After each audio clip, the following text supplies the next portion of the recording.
اسلام کی نکاح یو عظیم عبادت تے دا رسول اللہ صلی اللہ علیہ وسلم یو پیاوڑی او عظیم سنت تے آن تر دے چی دنیا تا سمر انبیاء او رسولان راغلی دی یو لکو سلر ویزر کم زیاد رسولان دا دی سنت دا نکاح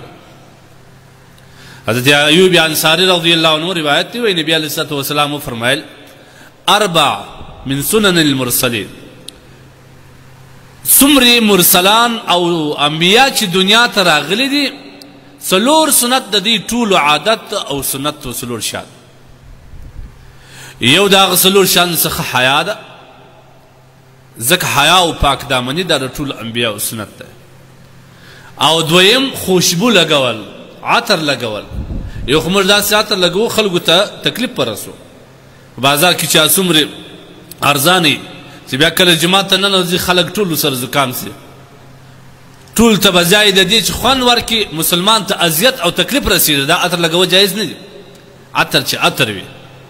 او انسان ته فرحت ورکړي دماغ یې وساکي دا د ټول انبیاء سنت دی دریم دا چې مسواک وهل دا د ټول انبیاء سنت دی پر دې باندې انشاءالله ځانګړی بحث کوو یو ورځ او څلورم نکاح نکاح دا د ټولو انبیاء رسولانو سنت دی ګورئ انبیاء او رسولان هغه هستی دي چې الله د دې امت او د دې انسانیت د هدایت لپاره دی غوره کړي دا د مځکې پر سر د ټولو افضل او اعلی او الله ته قریب او نږدې هستی د انبیاء دي نو د دې انبیاء تګلاره د دې سنت باید موږ په ځان کې راولو خاص کر د محمد رسول الله صلی الله علیه وسلم دا او نکاح که سړی وکړي دا د انسان د نگاهو او د سترګو د حفاظت یو لویه ذریعه ده حدیث کې راځي نبی علیه السلام فرمایي من استطاع منکم الباء فلیتزوج فانه اغض للبصر واحسن للفرج که سړی توان او طاقت ولري فورا دې نکاح وکړي ځکه دا د دوو غټو ګناهو څخه د حفاظت لویه ذریعه ده یو ګناه بدنظري ده دا ډیره لویه ګناه ده دا ډیر لوی نقصانات هم لري چې انسان په دماغي دغه امراض مبتلا کوي په باطني امراض مبتلا کوي د انسان د زندگی چین او سکون او آرام ټول له منځه وړي کوم کسان چې په دې بدنظري باندې مبتلا دي ته هغوی څه پوښتنه وکړه هغوی بیا نه په خپل میرمن خوند اخیست نه د میرمن سره محبت لري بس ټول عمر د بل په عزت او د بل په ناموس کې سوچ باندې که چیرې سړی نکاح وکړي د طبیعت په ځای کې نکاح وکړي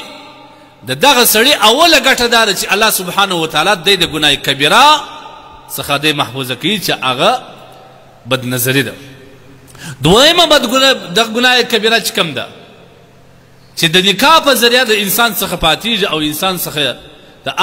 انسان د هغه ګناه څخه په حفاظت باندې کېږي هغه زنا ده واحسن للفرج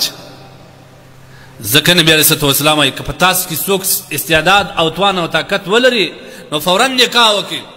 الله سبحانه وتعالی به د نکاح په ذریعه باندې د ده سترګې هم خوندي کړي د بدنظري څخه او د ده فرج به د زنا څخه خوندي کړي دا د نکاح ګټې دي نبي علیه السلام فرمایي من احب فطرتي که چیرې څوک زما فطرت خوښوي او زما تګلاره خوښوي او زما سنت خوښوي نو هغه دې زما په دې سنت باندې عمل وکړي چې هغه نکاح ده ګورې نکاح چې کوم دی انسان باید ازروی عبادت یې وکړي ازروی جنس پرستی او خواهشات نه وکړي بلکې د عبادت پر بنیاد باندې کوم شی چې ته غواړې هغه په خپله کې راځي لہذا نن دغه نکاح وي موږ تاسو څومره سختي کړي دا عبادت زموږ څخه پاته دي